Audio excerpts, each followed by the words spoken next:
right, good morning, ladies and gentlemen. Once again, we are back taking a look at the tropics. Today is Saturday, September 24th, 2022. This is your morning update. We are focusing solely on Tropical Storm Ian this morning in the Central Caribbean Sea. We have some other things going on. We have the remnants of Hurricane Fiona slamming eastern Canada as an historically powerful winter-type low-pressure system, and we have Tropical Storms Gaston and Hermine, but they're not going to bother anybody, so we're not going to worry about them. This is your quick 5-minute update on Ian. We're going to run a longer update after this one, so stick around. It'll be on the page. It'll be on YouTube if you want more information, but this is your quick update this morning. So Tropical Storm Ian, 11 a.m. from the National Hurricane Center out. Maximum sustained winds are still 45 miles an hour this morning. Ian is struggling to organize to some degree.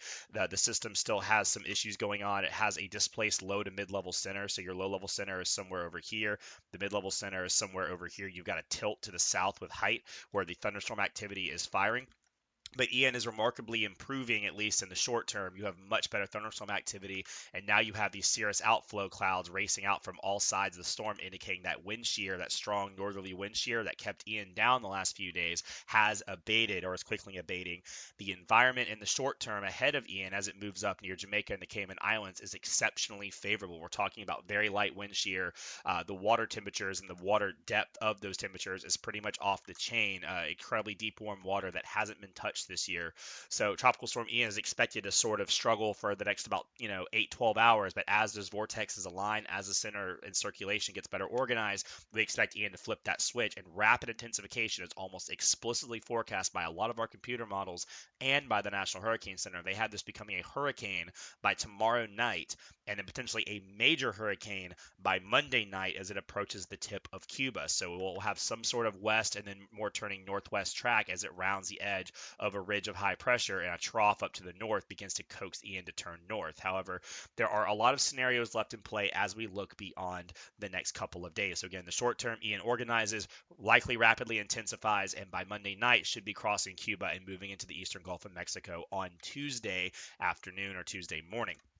So from there, there's a lot of forecast track uncertainty, and this largely remains based on the fact that there's this trough coming to pick Ian up, but the exact placement and timing of the trough means a great deal. On the GFS model, for example, the trough is a little bit more progressive and a little weaker. Ian takes a more westerly path and is a bit stronger. On the European model, Ian remains a storm that moves and curves faster, and the trough's a little stronger to hold Ian around, and it flips Ian out to the south and the west, or south and east, or north and east rather, quicker than the GFS does. And that's kind of our two different solutions that we're looking at, right? The two possible outcomes. What does this mean? It still means pretty much anywhere in the western coast of Florida and Mississippi, Alabama should also be closely watching the progress of Ian. Our computer models are starting to get a better hold on the situation. They're starting to get some more information. We kind of know what Ian looks like now structurally, although the storm hasn't fully organized yet. It's still kind of getting itself together.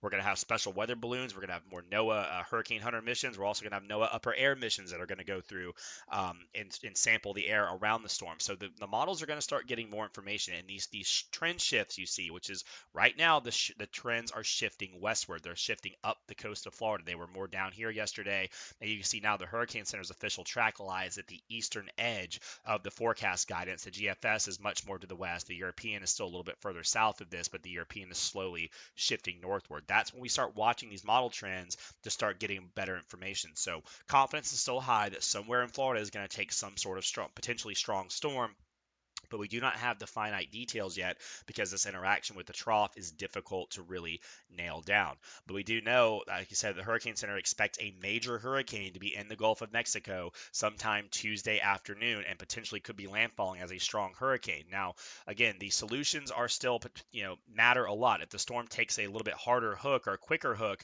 we could be talking about a major hurricane to the Tampa, Sarasota, Fort Myers sort of region, category 3, category 4 potentially. I mean, if it really goes for it, this could be a bad storm. Further up the coast, it could still be a major hurricane, but if it takes longer to get to the coast, it could start to weaken. You could have some shear from that trough beginning to impact it. So right now, the Hurricane Center forecasts this the center of the storm landing just north of Tampa as a strong Category 2 hurricane right now. But I don't want anyone to fall in love with the exact placement of this cone.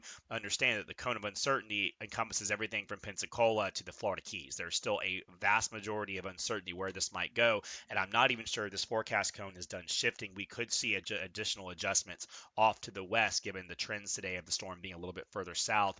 You might see more westward trends. So right now, everyone on the west coast of Florida, it needs to be looking at their hurricane plan. Again, Wednesday, Thursday is sort of the general window time frame. That window could shift though. It's you need to be getting ready to execute that plan and you need to be preparing for a strong storm right now. Things can change and they likely will change. It's a good time to stay tuned to updates. I would not be running for the hills yet, but I would definitely be watching forecasts very intently over the weekend and into early next week. Things will fall into place fast when they do, and once we know where this is going, we'll have a lot better information for you. So until then, keep tuned to updates. We'll have a longer update coming up shortly. So stick around for that if you want, and we'll be back with more over and through the whole landfall of Ian. So until then, guys, thanks for watching and have a good one.